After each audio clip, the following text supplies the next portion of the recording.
لا لا لا لا لا لا يا سوسته. لا ده عشان ما تكسرش، ده عشان ما تكسرش برضه. شكرا. وزي ما انتم عارفين بحب اجرب معاكم كل حاجه، وشفت لكم النهارده وصفه حاجه حلوه نعملها في 10 دقائق. سوسته كان بيتفرج معايا، واول ما عجبتني الوصفه راح جاب لنا كل الطلبات بتاعتها: اوريو، كريم كراميل، بسكوت، وكريم شانتيه. تعالوا بقى اعملها معاكم زي ما انا شفتها، وواثقه ان انا هبهركم. نجيب بقى خلاطنا الجميل وننزل فيه كده بكوبايه لبن، واحده واحده وبالراحه عشان الشفشه لسه جديد، وانا واخده الخلاط ده اصلا من ورا ماما. ننزل بقى على كوبايه اللبن بكيس كريم شانتيه كده. ايوه الله ينور عليا، ان شاء الله نفذ كل الخطوات صح. ننزل بقى عليهم بكيس كريم كراميل من اللي احنا جبناه. عايزه اصارحكم بحاجه، انا متفائله قوي يا جماعه بجد، يا ريت بس نتاكد ان احنا فضينا كيس كريم كراميل كويس قوي. نقفل بقى خلاطنا الجميل بالراحه ونشغله بقى كده ايه، ويا ريت ايه وهو شغال كده نفصل في النص ونشغله، ما نخلوش شغال على طول. ها دي نصايح ماما اللي انا ما اقدرش ابدا حتى لو هي مش قاعده ان انا ما اعملهاش. نسيبهم بقى يتخطوا كده مع بعض كويس عشان ناخد احسن نتيجه. بالمناسبه الملحوظه دي ما كانتش موجوده في الوصفه على فكره، ده التاتش بتاعي ده بقى بعد ما ضربتهم حوالي دقيقتين كده. نضربهم بقى قد ايه في الخلاط؟ لا انا ما اعرفش الحقيقه، يعني انا ما شفتهاش في الفيديو دي، فانا يعني قلت اتصرف. قعدت اضرب كده فيهم يعني شويه لحد ما بقى بالسوم كده، يعني بيتهيألي ان هو كده شبه اللي في الفيديو، بس هنشوف يعني. يلا بينا نجيب بقى البايركس بتاعنا القمر ده اللي ما بيطلعش غير في المناسبات، ونحضر بقى ايه شويه لبن كده في طبق على جنبه. على فكره اللبن ده سوستانسي يعني، انا رحت جبته. ونيجي بقى ايه نجيب الاوريو كده ونحطه في اللبن، كل واحده كده بوحدتها، نقلبها وش وظهر، بعد كده نرصها في الصينيه.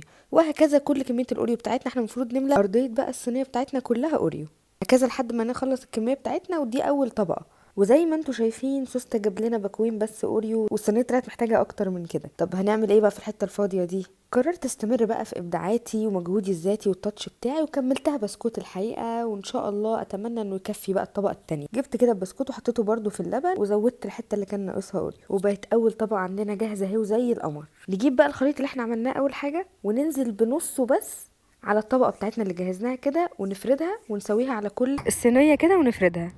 هنجهز بقى الطبقة التانية، هنجيب البسكوت ونحطه في اللبن زي ما عملنا في الأوريو، ونفرده ونعمل طبقة تانية كاملة بيه على قد الصينية برضو. أيوة. نص الخليط بقى اللي احنا كنا مخلينه عشان نعمل طبقة الوش هنحط فيه 4 معالق كاكاو خام صغيرين على نفس الخليط بتاعنا هو في الخلاط. نجيب بقى شوية اللبن اللي احنا حطينا فيهم بسكوت دول، حرام يترموا طبعا، نزودهم مش هيقول لأ.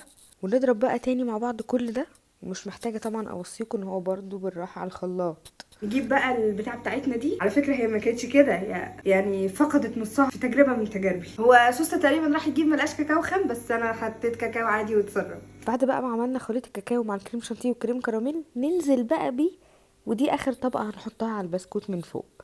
ننزل كده عندنا بكل الكميه، ونفرد بقى الطبقه على البسكوت كله، ونساوي كده على قد ما نقدر، ونوزعه بقى على الصينيه كلها. اه صحيح، المفروض كان يتفضل كده واحده اوريو عشان اجرنش بيها وكده يعني، بس طبعا زي ما انتوا عارفين الاوريو خلص من اول طبق. بس انا عندي الحل، خليت البسكوته دي عشان اجرنش بيها، ما انا كان لازم اتصرف يعني، وعملت لكم احلى جرنشه. قلت لكم هبهركم يا جماعه، في ايه؟ يلا كده بقى بقت الصينيه جاهزه، ويا دوب تتحط في التلاجة كده كام ساعه عشان تظبط. بصوا بقى يا جماعه على شكلها بعد ما طلعت وبقت جاهزه للاكل.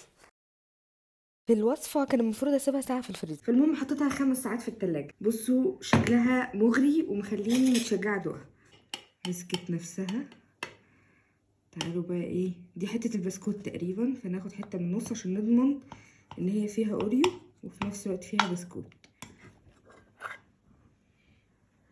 بصوا يا جماعه شكلها من النص عامل ازاي، شكلها تحفه. تعالوا بقى ندوق النتيجه، وانا واثقه انها تعجبني. بصوا.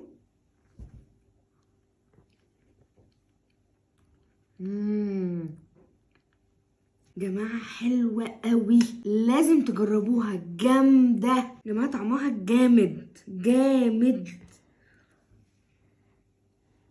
يا جماعه احنا نجحنا في التجربه. لو عايزين كمان نعملها، لو مثلا حد جاله ضيوف فجاه، مش بتاخد وقت وسريعه ومش مكلفه قوي بصراحه. لو كنت كمان حطيت كاكاو خام زي الوصفه بالظبط، كان السكر هيبقى مظبوط بالملي. بس انا بالنسبه لي كده هي محليه شويه، بس للاسف سوسته جاب كاكاو عادي مش خام. انا حسيت ان ممكن الصينيه تكون كبيره شويه، يعني لو استخدمنا حاجه اصغر كانت هتبقى اعلى، بس بجد النتيجه مبهره. انا عملت بنصيحتكم وفعلا طلع العيب في يوسف مش فيا، التجربه نجحت اهو، انا لوحدي. انبهرتوا؟ بتقولي حاجه؟ لا يا معلم، ده انا عايزاك تيجي تدوق بس الحاجات الجامده دي قبل ما تخلص.